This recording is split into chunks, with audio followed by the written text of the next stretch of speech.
जय हिंद दोस्तों, कैसे हो आप सभी का हमारे चैनल पर स्वागत है। तो दोस्तों आज हम बहुत ही महत्वपूर्ण चीज़ पर बात करेंगे। जैसा आप लोगों ने सुना होगा, रीट एग्ज़ाम को लेकर आपके जो मन में क्वेश्चन डाउट्स, एक प्रकार से आपको इस वीडियो में काफ़ी जानकारी मिलेगी।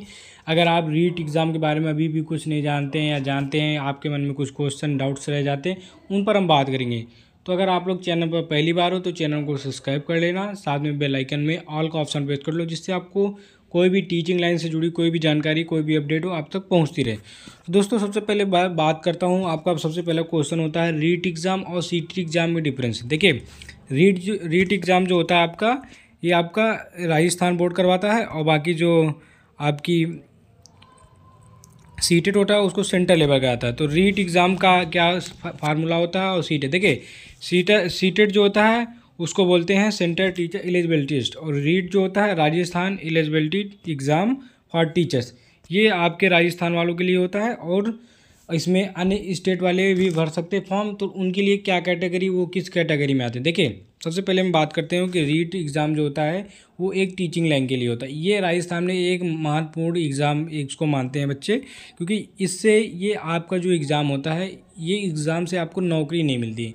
ये एग्ज़ाम पास करने के बाद आप पात्र हो जाते हैं, आपको जो कोई भी टीचर की वैकेंसी आएगी उसमें आप पात्र होते हैं। तो रीट एग्ज़ाम जो होता है वेरी इंपॉर्टेंट होता है, जैसे सीटेट होता है, यूपी टेट होता है, एसटेट होता है, एमपी टेट होता है, सेम आपका रीट होता है। लेकिन रीट जो होती है परीक्षा, ये बहुत ही महत्वपूर्ण राजस्थान छात्रों के लिए होती है। तो इसमें सबसे पहला क्वेश्चन आता है कि देखिए, जैसे सीटेट आपका लाइफ टाइम वैलिड है, ठीक है।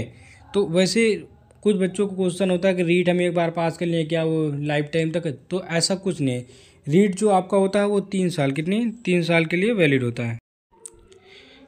तो रीट आपका ओनली 3 साल के लिए, 3 साल के भीतर कोई भी आपकी टीचिंग की वैकेंसी आती है तो आप उसके पात्र होंगे। अन्यथा उसके बाद आपको अगर किसी उसके 3 वर्ष के बाद आता है तो आपको पुनः आपको दोबारा रीट एग्ज़ाम क्लियर करना होता है, उसके बाद ही आपको फॉर्म भरना हो, फॉर्म भरने के पात्र होते हैं। अब आपका सेकेंड ऑप्शन आता है कि रीट एग्ज़ाम जो होता है लेवल 1 एंड लेवल 2, तो इनमें कौन से छात्र किस में भरेंगे।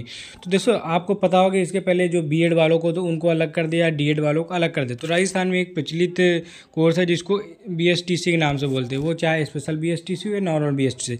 देखिए बीएसटीसी और डीएड वालों वो लेवल 1, कितने लेवल 1 के लिए वो पात्र होते हैं, तो वो लेवल 1 का फॉर्म भरेंगे, और जो बीएड वाले होते हैं वो लेवल 2 का फॉर्म भरेंगे। तो ये आपका सिंपल क्वेश्चन है, इनमें डाउट नहीं होता। लेवल 1 और लेवल 2 में कौन कौन फॉर्म भरेगा, ये भी आपको बात डिक्लेयर क्लियर कर दी गई, ठीक है। अब उसके बाद आपका जो होता है रीट एग्ज़ाम कौन करता है। देखिए रीट एग्ज़ाम जो होता है आरबीएससी, राजस्थान की एक संस्था है जो आरबीएससी जिसको बोलते हैं, वो कराती है। ये एग्ज़ाम आपका 2 से 3 3-4 वर्ष के बीच में होता है। तो मान लीजिए आप 3 वर्ष के बाद आपका होता है, तो आपको जैसे 22 में हुई थी, आप 25 में पूर्ण संभावना, अब रिजल्ट होने की कब तक आने की पूर्ण संभावना है, क्योंकि देखिए काफ़ी आपका जो नोटिफिकेशन है वो 25 नवंबर को आने की चांसेस है। अगर उसमें ये मान लीजिए आपके दिसंबर में फॉर्म भरना स्टार्ट हो जाएंगे, ठीक है। तो आवेदन आपका दिसंबर में 100% होगा, और आपका एग्ज़ाम फरवरी के सेकेंड वीक में बता रहे हैं, फरवरी के सेकेंड वीक में हो जाएगा। तो आप मान सकते हैं कि आपका एग्ज़ाम जो होगा दिसंबर में फॉर्म भरे जाएंगे, और फरवरी में आपका एग्ज़ाम होगा, और आपकी जो टीचर की वैकेंसी है वो अक्टूबर के नवंबर के बीच में आएगी। तो ये आपका लगभग प्रोसेस है। तो इसमें काफ़ी छात्रों को ज़्यादा क्वेश्चन होते हैं कि रीट एग्ज़ाम को लेकर और सीटेट एग्ज़ाम को लेकर, क्या हम सीटेट क्लियर कर लेंगे, या सीटेट की तैयारी करते हैं तो रीट को क्लियर। देखिए सीटेट का सिलेबस भाई अलग है और रीट का सिलेबस बहुत अलग है, तो ये आप दिमाग से निकाल दीजिए। बहुत रेयर केस में 1-2 छात्रों को नहीं बोल सकते, बाकी अगर आप ये दिमाग में रहे कि मैं सीटेट तैयारी करता हूँ, रीट का क्लियर कर लूँगा, तो भाई ऐसा नहीं है। रीट का सिलेबस अलग होता है सीटेट का।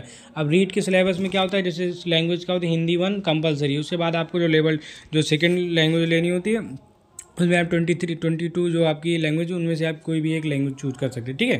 तो आपको लैंग्वेज के बारे में भी कोई दिक्कत नहीं, और फिर जैसे वैकेंसी आएगी उस पर आपको और चर्चा करेंगे, आपके विषय को लेकर सभी चीज़ें आपको क्लियर करेंगे। बट इस वीडियो में केवल इससे ज़्यादा एक इंपॉर्टेंट चीज़ और रह जा रही थी।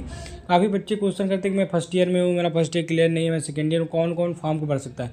देखिए अगर आप किसी भी अपेयरिंग में हैं, अगर आप फर्स्ट ईयर पेपर एग्ज़ाम दे लिए तब आपका वैलिड होगा, अन्यथा आप वैलिड नहीं हो, ठीक है। अगर आप सेकेंड ईयर में हो तो आपका फॉर्म भर सकते हो और आप एग्ज़ाम दे सकते हो, आप पात्र रहेंगे, आपका माना जाएगा। अन्यथा आप फर्स्ट ईयर में हो तो आपका नहीं, आपका फर्स्ट ईयर क्लियर होना ही चाहिए, अन्यथा आप वैलिड नहीं, ठीक है। तो ये बात आपको कंफर्म हो गई। तो रीट एग्ज़ाम को लेकर अभी कोई क्वेश्चन डाउट्स है तो आप कमेंट करके पूछ सकते हैं, या आप मेरे टेलीग्राम चैनल को ज्वाइन कर लो, वहाँ पर आपको कोई क्वेश्चन डाउट्स है वो आपको मिल जाएगा, ठीक है। तो ये जो रीट एग्ज़ाम था इसका जो ओवरव्यू था मैंने दे दिया, क्योंकि बहुत ज़्यादा क्वेश्चन थे। तो बाकी मिलता हूँ अपने नेक्स्ट वीडियो में, तो तक से भाई को राम राम।